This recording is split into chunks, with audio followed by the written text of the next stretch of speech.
Hello my dear lovely students, welcome back to my channel Shubham lecturer. Student finally आज मैं class 12 Hindi का एक ऐसा वीडियो लेकर आया हूं जिसका आप सभी को बेसब्री से इंतजार था। तो जितने भी स्टूडेंट इस बार 12th में हैं और जिनको 2024 में बोर्ड एग्जाम देना है यानी कि हिंदी का पेपर देना है, उनके लिए आज का ये वीडियो बहुत ही ज्यादा इंपॉर्टेंट है, क्योंकि आज के इस वीडियो में मैं आपका हिंदी में 9 नंबर एकदम क्लियर कराने वाला हूं, यानी कि 9 नंबर में पक्का कराने वाला हूं। अब आप लोग कहेंगे सर ऐसा क्या आप बताएंगे कि हमारा हिंदी में 9 नंबर पक्का हो जाएगा।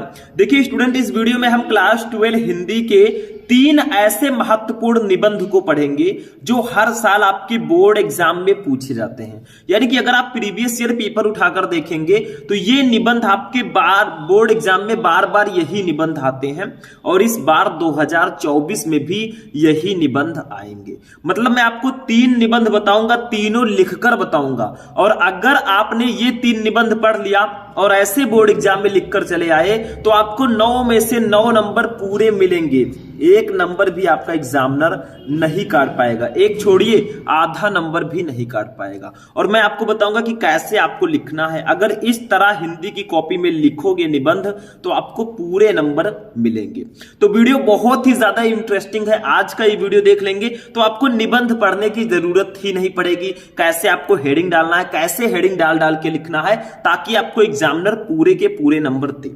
सबसे पहले ये जान लीजिए कि हम कौन कौन सा निबंध इस वीडियो में पढ़ेंगे। देखिए सबसे पहला निबंध है विज्ञान वरदान या अभिशाप, यानी कि जो साइंस है ये बून है या फिर कर्स है, यानी कि विज्ञान वरदान है या अभिशाप है हमारे लिए। देखिए हमारे लिए विज्ञान वरदान भी है और अभिशाप भी है, क्योंकि हम विज्ञान के द्वारा ही आज हमारे पास स्मार्टफोन है जिससे आप लोग पढ़ रहे हैं, बेनिफिट ले रहे हैं। और यहीं पे उन्होंने बिजली का आविष्कार किया जिसको मतलब लोग करंट को छूकर बहुत सारे लोगों की मृत्यु हो जाती है। तो भैया कहीं ना कहीं हमारे लिए लाभदायक भी है और हानिकारक भी है। ये निबंध बहुत ज्यादा पूछा जाता है क्योंकि ये बहुत इंपॉर्टेंट है। दूसरा है पर्यावरण प्रदूषण समस्या एवं समाधान निबंध। ये निबंध तो ट्रेंडिंग में है, मतलब आना ही आना है पर्यावरण प्रदूषण पर निबंध, क्योंकि आपको पता है पर्यावरण हमारा निरंतर प्रदूषित होता जा रहा है।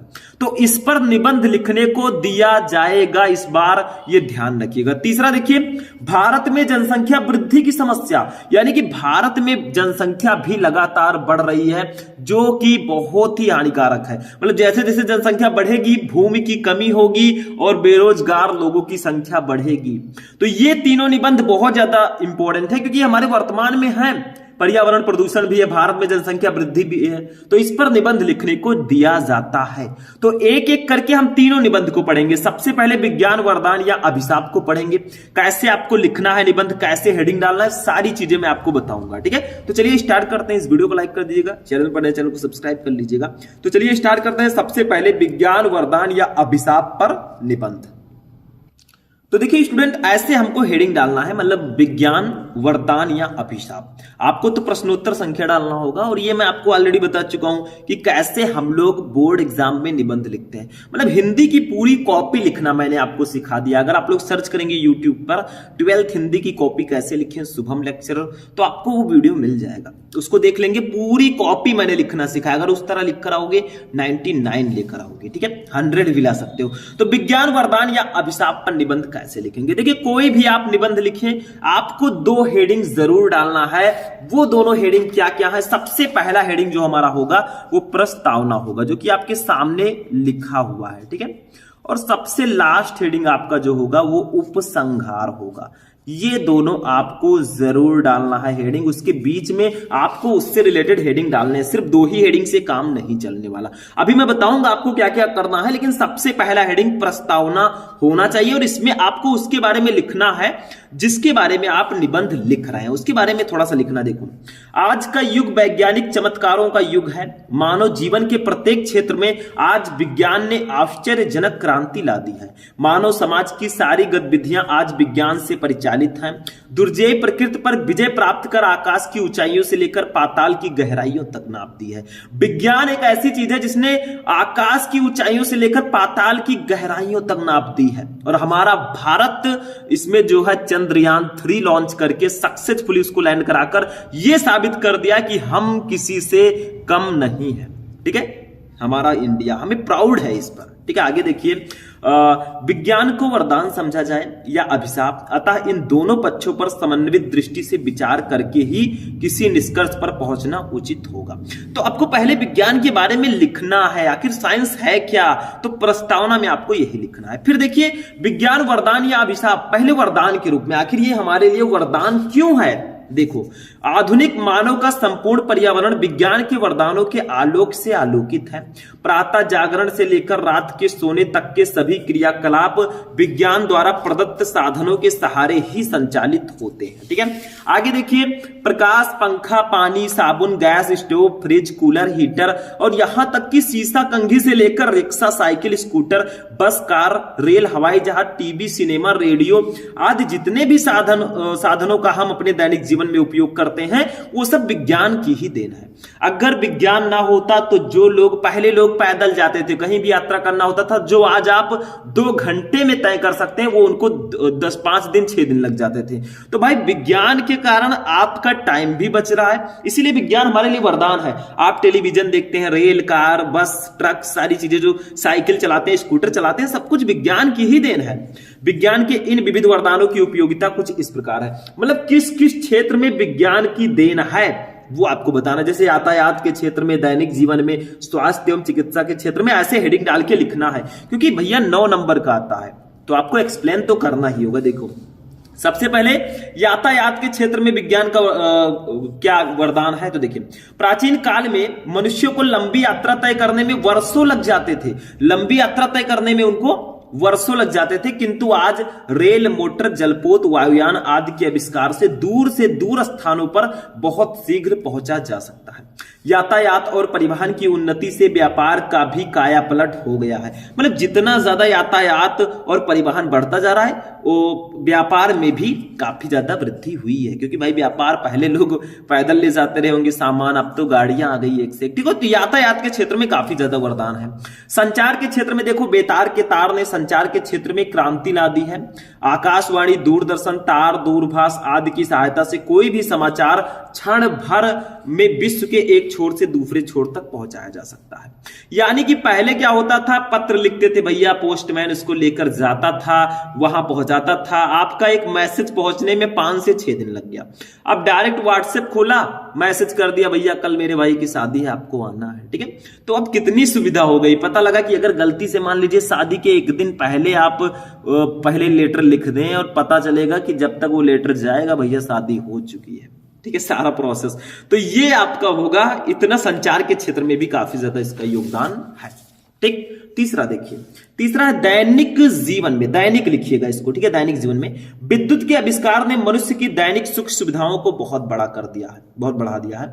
वह हमारे कपड़े धोती है, गर्मी सर्दी दोनों से समान रूप से हमारी रक्षा करती है। आज की समस्त औद्योगिक प्रगति इसी पर निर्भर है। देखिए भैया, वॉशिंग मशीन, हीटर, गीजर, ठीक है, सारी चीजें उपलब्ध है। गर्मियों के लिए एसी, ठीक, तो हर चीज आपको विज्ञान दे रहा है, तो सुख सुविधाएं भी आपकी बढ़ गई हैं। चौथा देखिए, स्वास्थ्य के क्षेत्र में भैया जो हमारा हेल्थ है, इसके क्षेत्र में क्या है, देखो, मानव को भयानक और संक्रामक रोगों से पर्याप्त सीमा तक बचाने का श्रेय विज्ञान को ही है।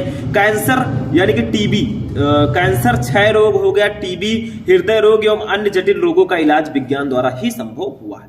तो स्वास्थ्य के क्षेत्र में भी इसका काफी ज्यादा योगदान है। 5 नंबर देखिए, औद्योगिक क्षेत्र में क्या योगदान है। भारी मशीनों के निर्माण ने बड़े बड़े कारखानों को जन्म दिया है, जिससे श्रम, समय और धन की बचत के साथ साथ प्रचुर मात्रा में संभव हुआ है।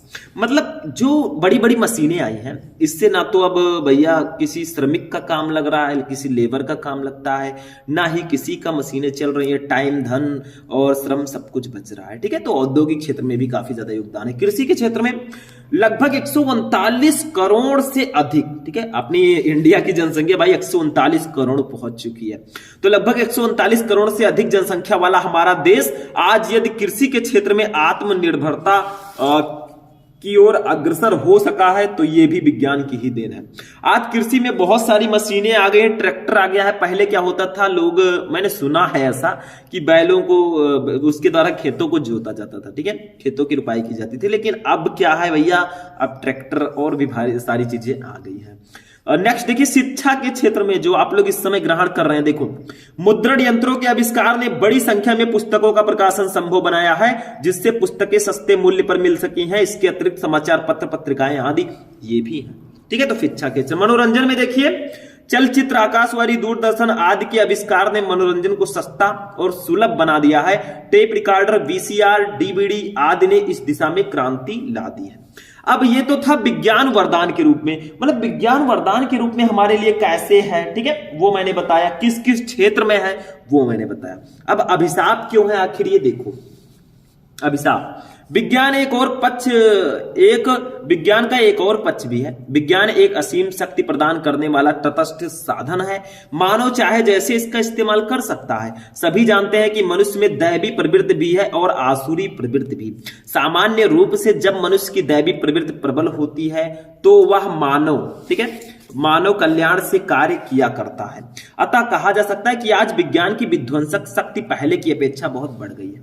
जहां एक और विज्ञान ने मानव जीवन को अनेक प्रकार की सुख सुविधाएं प्रदान की है, वहीं दूसरी ओर विज्ञान के ही कारण मानव जीवन अत्यधिक खतरों से परिपूर्ण तथा असुरक्षित भी हो गया है।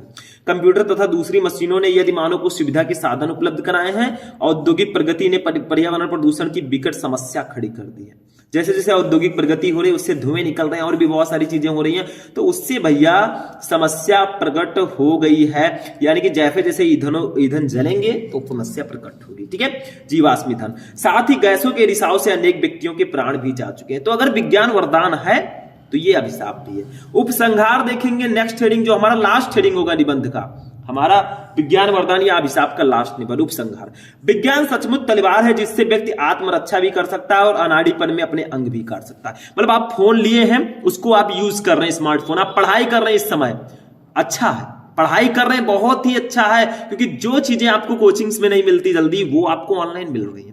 लेकिन कुछ लोग इसका मिस यूज भी करते हैं, यही चीज गड़बड़ है।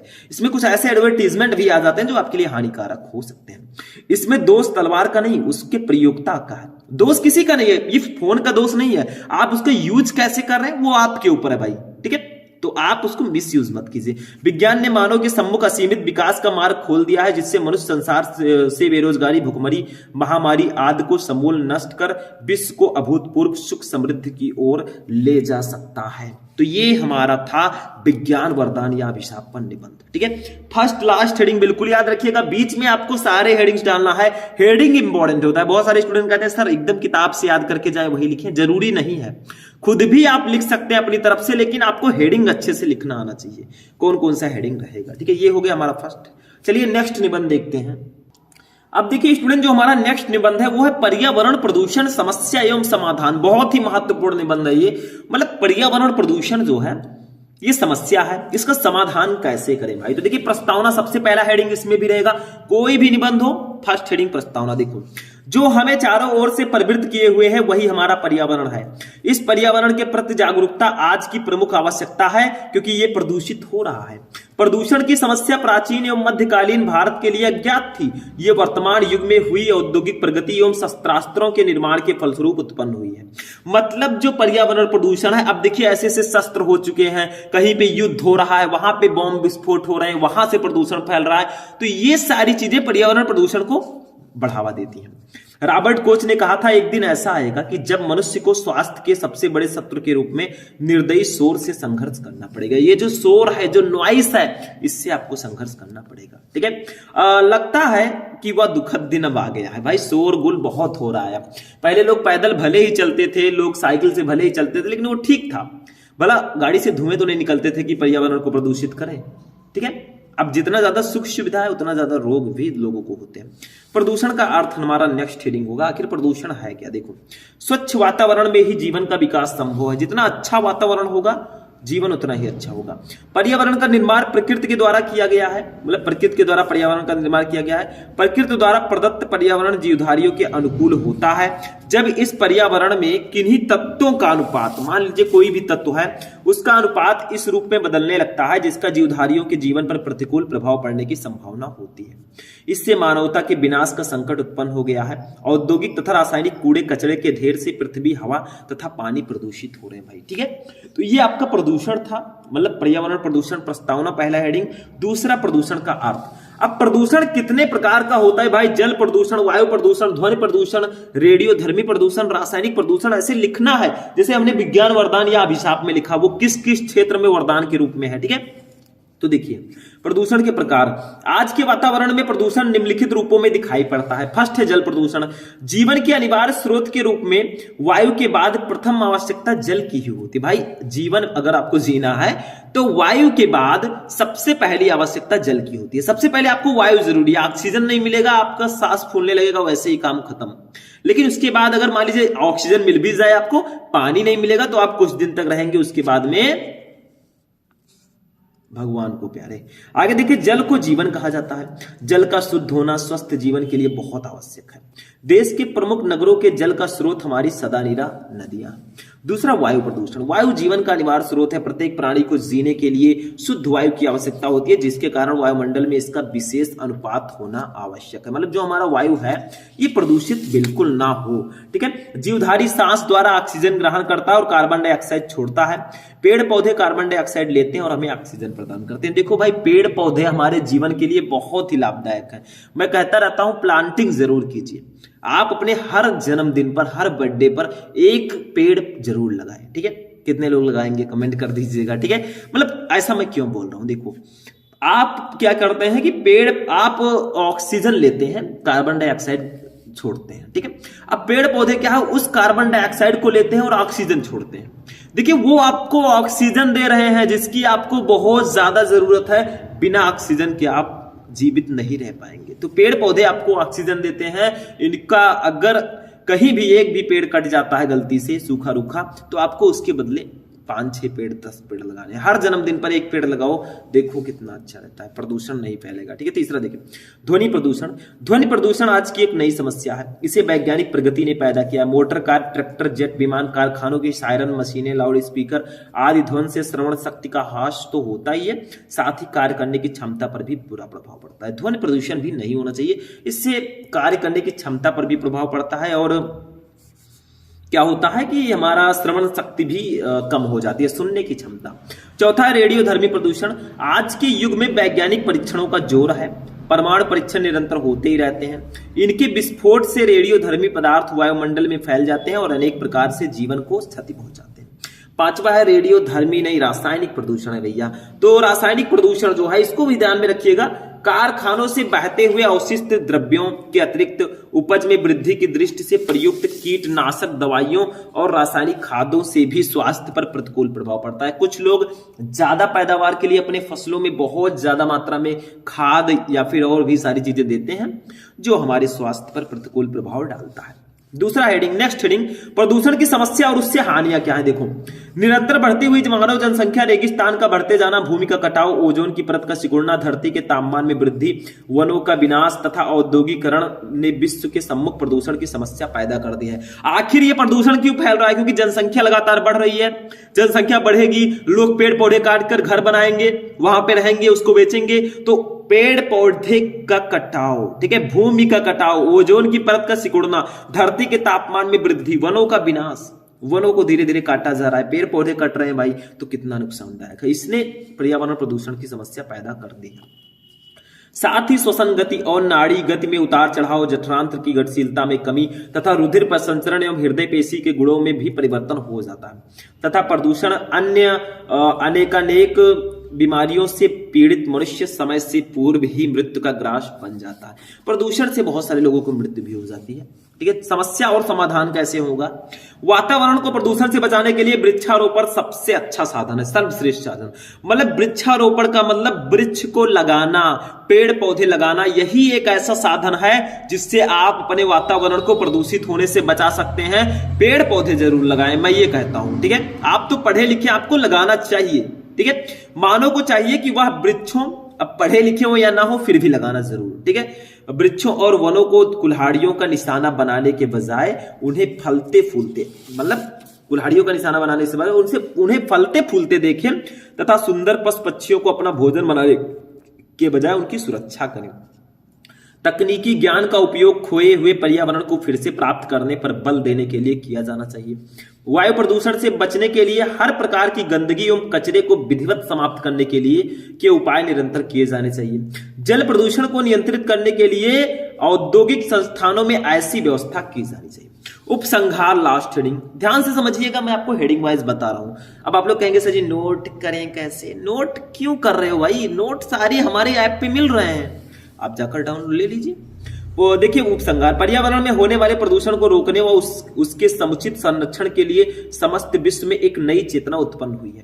हम सभी का उत्तरदायित्व है कि चारों ओर बढ़ते इस प्रदूषित वातावरण के खतरों के प्रति सचेत हों और पूर्ण मनोयोग से संपूर्ण परिवेश को स्वच्छ व सुंदर बनाने रखने का यत्न करें। ठीक है, और पौधे जरूर लगाएं भाई, पौधे जो हैं बहुत अच्छे होते हैं। अगर फल वाले पौधे लगा देते हैं तो आपको फल भी मिलेगा भाई। ठीक, तो ये आपका था पर्यावरण प्रदूषण पर निबंध। ठीक है, नेक्स्ट निबंध देखते हैं। अब देखिए स्टूडेंट, हमारा नेक्स्ट निबंध है भारत में जनसंख्या वृद्धि की समस्या। ये जो भारत में जनसंख्या बढ़ रही है, कहीं ना कहीं पर्यावरण प्रदूषण का ये भी कारण है, जो जनसंख्या लगातार बढ़ रही है। जनसंख्या बढ़ेगी, पेड़ पौधे कटेंगे तो प्रॉब्लम्स होंगी। इसमें भी प्रस्तावना, जनसंख्या वृद्धि की समस्या भारत के सामने विकराल रूप धारण करती जा रही है। सन 1930 से 1931 ईस्वी में अविभाज्य भारत की जनसंख्या 20 करोड़ थी, जो अब केवल भारत में 139 करोड़ से ऊपर पहुंच चुकी है। जब हमारा देश विभाजित नहीं था, इंडिया पाकिस्तान जब एक ही था, तब दोनों को मिलाकर सिर्फ 20 करोड़ जनसंख्या थी। 1930 में आए इन 70 और 90-92 सालों में 139 करोड़ सिर्फ भारत की जनसंख्या हो गई, 7 गुना। देखो आगे देखिए, जनसंख्या की इस अनियंत्रित वृद्धि के साथ दो समस्याएं मुख्य रूप से जुड़ी हैं। अगर जनसंख्या बढ़ेगी तो दो समस्या जरूर आएगी। सीमित भूमि, मतलब भूमि तो उतना ही रह जाए, जमीन नहीं बढ़ेगा, जनसंख्या भले ही बढ़ जाए। सीमित आर्थिक संसाधन, अनेक अन्य समस्याएं भी इसी समस्या से अविच्छिन्न रूप से जुड़ी हैं, जैसे समस्त नागरिकों की शिक्षा, स्वच्छता, चिकित्सा एवं अच्छा वातावरण उपलब्ध कराने की समस्या। इन समस्याओं का निदान न होने के कारण भारत क्रमशः एक अजायब घर बनता जा रहा है और मातृभूमि की यह दशा लज्जा का विषय बनती जा रही है। मतलब ये अगर जनसंख्या वृद्धि ना रुकी तो भारत संकट में आ जाएगा। सिर्फ भारत ही नहीं, कोई भी देश हो, अगर जनसंख्या ज्यादा रहेगी, भूमि नहीं बढ़ेंगे, और भूमि तो बिल्कुल नहीं बढ़ेंगे। अब सभी लोग कहेंगे सर हमें नौकरी चाहिए, हम बेरोजगार हैं, जनसंख्या बढ़ती जा रही है। ठीक है, आदमी को यह सोचना चाहिए कि हम दो हमारे दो। अगर कपल हैं फैमिली तो उनमें दो माता पिता जो हो गए और दो बच्चे होने चाहिए, हम दो हमारे दो। ठीक है, फिर देखिए जनसंख्या वृद्धि से उत्पन्न समस्या क्या है। विनोबा जी ने कहा था, जो बच्चा एक मुंह लेकर पैदा होता है वो दो हाथ लेकर भी आता है। आशा यह है कि दो हाथों से पुरुषार्थ करके व्यक्ति अपना एक मुंह तो भर ही सकता है, पर यह बात देश के औद्योगिक विकास से जुड़ी है। यदि देश की अर्थव्यवस्था बहुत सुनियोजित हो तो वहां रोजगार के अवसरों की कमी नहीं रहती। आजीविका की समस्या के अतिरिक्त जनसंख्या वृद्धि के साथ एक ऐसी समस्या भी जुड़ी हुई है जिसका समाधान किसी के पास नहीं, वो है सीमित भूमि की समस्या। भारत का क्षेत्रफल विश्व का कुल 2.4% ही है, क्षेत्रफल इतना ही है, जबकि यहाँ की जनसंख्या विश्व की जनसंख्या की 17% है। पूरे विश्व में जितनी जनसंख्या, उसका 17% जनसंख्या सिर्फ भारत में है। अतः जनसंख्या वृद्धि का सबसे बड़ा अभिशाप किसी देश के विकास को अवरुद्ध करना। अगर जनसंख्या बढ़ती रही तो विकास रुक जाएगा हमारे देश का। ठीक है, आगे देखिए नेक्स्ट हेडिंग है जनसंख्या वृद्धि के कारण क्या है। देखो, प्राचीन भारत में आश्रम व्यवस्था द्वारा मनुष्य के व्यक्तिगत एवं सामाजिक जीवन को नियंत्रित कर व्यवस्थित किया गया था। मतलब पहले आश्रम होते थे, लोग वासनाओं से दूर रहते थे, मतलब ब्रह्मचर्य का पालन करते थे। ठीक है, आश्रम में रहते थे। 100 वर्ष की संभावित आयु का केवल चौथाई भाग 25 वर्षीय गृहस्थ आश्रम के लिए था। मतलब 100 वर्ष अगर जिंदगी है तो सिर्फ 25 वर्ष आपको आश्रम में रहना है अपनी वाइफ के साथ, बाकी नहीं। ठीक है, ग्रामों में कृषि योग्य भूमि सीमित है। सरकार द्वारा भारी उद्योगों को बढ़ावा दिए जाने से हस्तशिल्प और कुटीर उद्योग चौपट हो गए हैं, जिससे गांव का आर्थिक ढांचा लड़खड़ा गया है। मतलब ऐसी ऐसी मशीनें आ गई है कि आदमी का काम ही नहीं, आदमी कितना भी कलाकार हो, अच्छी अच्छी मूर्तियां बनाता हो, कुछ करता हो, मशीनें आ गई हैं, आदमी का काम मशीनों ने छीन लिया। इसीलिए मैं कहता हूं विज्ञान वरदान भी है, अभिशाप भी है। इस प्रकार सरकार द्वारा गांव को लगातार उपेक्षा के कारण वहां विकास के अवसर अनुपलब्ध होते जा रहे हैं। इसीलिए गांव के लोग शहर भागते हैं, चलो यार शहर में कमाएंगे किसी तरह। ठीक है, उधर शहरों में स्वस्थ मनोरंजन के साधन स्वल्प होने से अपेक्षाकृत संपन्न वर्ग को प्रायः सिनेमा या दूरदर्शन पर ही निर्भर रहना पड़ता है, जो कृत्रिम पाश्चात्य जीवन पद्धति का प्रचार कर वासनाओं को उभारता है। ठीक है, इसके अतिरिक्त बाल विवाह, गर्म जलवायु, रूढ़िवादी चिकित्सा सुविधाओं के कारण मृत्यु दर में कमी बनना सहायक, क्योंकि अब विज्ञान आ गया, चिकित्सा सुविधा है, कोई भी रोग होता है तुरंत दवा हो जाती है। मृत्यु दर में कमी आ रही है, लोग की मृत्यु तो होती नहीं ज्यादा, लेकिन बच्चे जरूर पैदा होते हैं भाई। ठीक है, खुशी की बात है। आगे देखिए, जनसंख्या वृद्धि को नियंत्रित कैसे करें। जनसंख्या वृद्धि को नियंत्रित करने का सबसे स्वाभाविक और कारगर उपाय तो संयम या ब्रह्मचर्य ही है। ब्रह्मचर्य का पालन करेंगे तभी जनसंख्या वृद्धि रुकेगी। इससे नर नारी समाज और देश सभी का कल्याण है। किंतु वर्तमान भौतिकवादी युग में जहां अर्थ और काम ही जीवन का लक्ष्य बन गए, वहां ब्रह्मचर्य पालन आकाश कुसुम हो गया। फिर सिनेमा, पत्र पत्रिकाएं, दूरदर्शन आदि प्रचार के माध्यम से भी वासना को उद्दीप्त करके पैसा कमाने में लगे। कुछ लोग ऐड चलाते हैं, मतलब दूसरे प्रकार का 18+ का, और बच्चे 18 से नीचे हैं तो उसमें जो है एक्साइटमेंट्स होते हैं। प्राचीन स्वरूप को पहचान कर अपनी प्राचीन संस्कृति को उज्जीवित करें। प्राचीन भारतीय संस्कृति जो अध्यात्म प्रधान है के उज्जीवन से लोगों में संयम की ओर स्वाभाविक प्रवृत्ति बढ़ेगी, जिससे नैतिकता को बल मिलेगा और समाज में विकराल रूप धारण करती आपराधिक प्रवृत्तियां जनसंख्या की अति त्वरित वृद्धि पर तत्काल प्रभावी नियंत्रण के गर्भ निरोधक औषधियों एवं उपकरणों का प्रयोग आवश्यक हो गया। मतलब गर्भ निरोधक औषधियां भी यूज करनी चाहिए और ज्यादा बच्चे पैदा नहीं करना चाहिए। कपल्स को हम दो हमारे दो होना चाहिए, ज्यादा नहीं भाई। जनसंख्या बढ़ेगी तो प्रॉब्लम होगी, और ज्यादा बच्चे पैदा हो जाएंगे तो भाई उनको कहां से पढ़ाएंगे, कहां से क्या करेंगे अगर आपके पास कोई जॉब्स नहीं है। तो सीमित मात्रा में रहिए।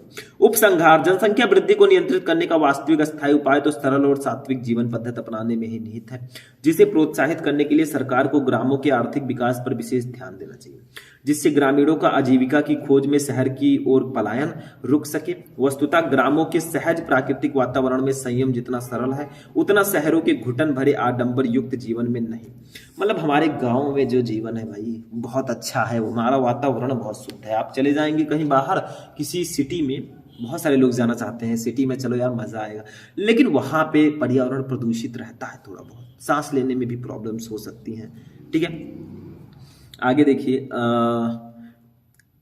देखिए शहरों में भी शहरों में भी प्रचार माध्यम द्वारा प्राचीन भारतीय संस्कृत के प्रचार एवं स्वदेशी भाषाओं की शिक्षा पर ध्यान देने के साथ ही साथ परिवार नियोजन के कृत्रिम उपायों जिसकी उपेक्षा आत्मघाती होगी। मतलब आपको पर्यावरण प्रदूषण से रिलेटेड सारी चीजें मैंने आपको बता दिया। ठीक है, मतलब ये आपका क्या था, भारत में जनसंख्या वृद्धि की समस्या।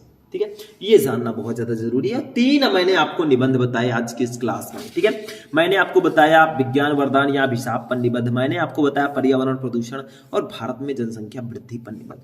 यकीन मानिए ये तीनों बहुत इंपॉर्टेंट है, इनको मैं VVI की कैटेगरी में रखता हूं। वेरी वेरी इंपॉर्टेंट, बहुत बहुत ज्यादा इंपॉर्टेंट है।